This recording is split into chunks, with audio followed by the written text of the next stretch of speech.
ایران باقاعدہ کارروائی کا اعلان کر رہا ہے۔ ماضی میں ایران پر کسی کارروائی کا الزام لگتا بھی تھا تو ایران تردید کرتا تھا۔ اب باقاعدہ طور پر ایران کی طرف سے دھمکی دی جا رہی ہے کہ وہ کارروائی کرے گا اور امریکہ کی ملٹری مقامات پر کرے گا۔ اس سے پہلے جب سعودی عرب میں آئل تنصیبات کو نشانہ بنایا گیا تو الزام ایران پر لگایا گیا مگر ایران نے تردید کی۔ اسی طرح یمن میں حوثی باغیوں کی کارروائیوں پر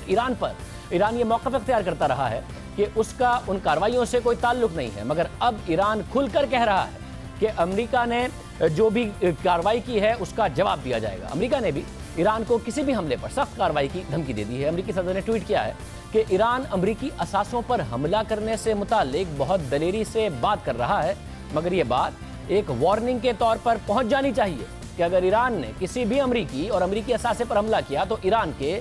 52 مقامات جس میں کچھ ایران اور اس کی ثقافت کے لیے بہت اہم ہیں ان پر زور اور تیزی سے حملہ کیا جائے گا۔ امریکہ کو مزید دھمکیاں نہیں چاہیے۔ امریکی صدر نے کہا کہ ہم نے فوجی ساز و سامان پر 2000 ارب ڈالرز خرچ کیے ہیں، ہم دنیا میں سب سے بہترین ہیں۔ اگر ایران اور امریکی بیسز یا کسی بھی امریکی پر حملہ کرتا ہے تو ہم اپنے نئے اور خوبصورت ساز و سامان کو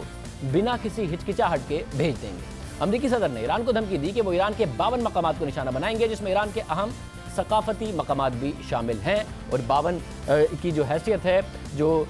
سن 1979 میں ایک ہاسٹیج کرائسس ہوا تھا اس سے 52 کا نمبر لے کر وہ کہہ رہے ہیں ایک ایک کر کے اس کو نشانہ بنایا جائے گا۔ لیکن امریکی میڈیا پر ہی صدر ٹرمپ کے اس بیان پر تنقید کی جا رہی ہے۔ یونیسکو نے یہ بیان جاری کیا ہے کہ امریکہ نے معاہدے پر دستخط کیے ہوئے ہیں جس کے تحت کسی بھی مسلح کارروائی کے دوران ثقافتی مقامات کو نشانہ نہیں بنایا جا سکتا۔ CNN کی اپنی رپورٹ کے مطابق اگر امریکہ ایران کے ثقافتی مقامات پر حملہ کرتا ہے تو یہ جنگی جرم ہو سکتا ہے اور ممکن ہے کہ عالمی عدالت انصاف میں امریکہ کے خلاف مقدمہ چلایا جائے۔ CNN کی رپورٹ کے مطابق ماضی میں ہی 2012 میں جب القاعدہ سے تعلق رکھنے والے گروپ نے انڈونیشیا میں تاریخی مذہبی مقامات کو نشانہ بنایا تھا تو اس وقت انٹرنیشنل کرمنل کورٹ میں منفرد مقدمہ چلایا گیا تھا اور عالمی عدالت نے القاعدہ کے رہنما کو ثقافتی مقام کو تباہ کرنے کے جرم میں وار کرائم کا یعنی جنگی جرائم کا ذمہ دار قرار دیا تھا۔ القاعدہ رہنما پر جرم ثابت ہوا اور عالمی عدالت نے اسے 9 سال قید کی سزا سنائی۔ ویسے بھی ثقافتی مقامات پر حملہ کئی عالمی معاہدوں کی خلاف ورزی ہے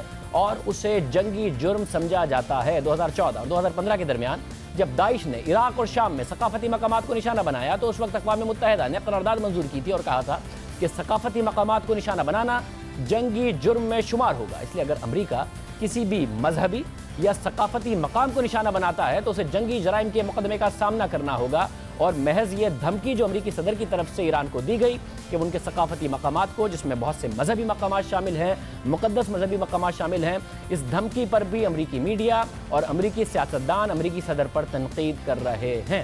مگر امریکہ نے ایران سے متعلق اپنے عزائم واضح کر دیے ہیں، لیکن ایران امریکہ پر کیسے اور کہاں حملہ کر سکتا ہے اس حوالے سے بحث ہو رہی ہے۔ عالمی میڈیا کے مطابق ایران اور عراق کے اندر اپنی ملیشیاز کے ذریعے امریکی بیسز، سفارتکار اور شہریوں پر حملہ کر سکتا ہے۔ ساتھ ہی ایران سعودی عرب اور متحدہ عرب امارات میں بھی امریکہ کے اڈوں پر، فوجی اڈوں پر حملہ کر سکتا ہے اور خلیج میں تیل کی تنصیبات کو بھی نشانہ بنا سکتا ہے۔ عالمی میڈیا کے مطابق گزشتہ سال ستمبر میں سعودی تیل تنصیبات پر ایران کے میزائل حملے کی درست نشانے نے امریکہ سمیت پوری دنیا کو حیران کر دیا تھا کہ کیسے ایران نے جو تنصیبات تھی، تیل کی تنصیبات تھی سعودی عرب میں، ان کا درست نشانہ لگایا اپنے میزائل کے ذریعے، جبکہ ایران نے جان بوجھ کر اس حملے کو محدود اور علامتی رکھا تھا۔ لیکن موجودہ صورتحال میں ایران مزید جارحانہ ہو سکتا ہے اور اپنے میزائل حملوں کو پوری صلاحیت کے ساتھ استعمال کر سکتا ہے، یہ جانتے ہوئے کہ اس کے ماضی کے حملے بڑے کامیاب رہے۔ عالمی میڈیا کے مطابق ضروری نہیں کہ جنرل قاسم سلیمانی کی ہلاکت کے نتائج صرف عراق تک محدود ہوں۔ ایران کی درخواست پر لبنان میں موجود حزب اللہ بھی متحرک ہو سکتی ہے اور لبنان میں امریکی ٹارگٹس پر حملہ کر سکتی ہے، جبکہ حزب اللہ صرف لبنان تک نہیں بلکہ اس کے کارندے پورے مشرق وسطیٰ میں موجود ہیں جو خطے میں براہ راست امریکہ پر حملہ کر سکتے ہیں۔ ساتھ ہی مبصرین کا کہنا ہے کہ ایران کے پاس مضبوط سائبر صلاحیتیں موجود ہیں۔ اگر تاریخ کو دیکھا جائے تو 2011 سے 2013 تک ایرانی ہیکرز نے بڑے بینکوں پر حملہ کیا ہے جس میں JP مورگن اور بینک آف امریکہ شامل ہیں، اور ان حملوں سے بینک کے کلائنٹس کی اپنے اکاؤنٹس اور پیسوں تک رسائی مشکل ہو گئی تھی۔ یہ تو ہے ممکنہ اہداف جنہیں ایران نشانہ بنا سکتا ہے، مگر خود ٹرمپ انتظامیہ کو امریکہ میں تنقید کا سامنا ہے۔ کانگریس نے امریکی صدر سے جنرل قاسم سلیمانی پر حملے کا جواب مانگا ہے کہ وہ معلومات فراہم کی جائیں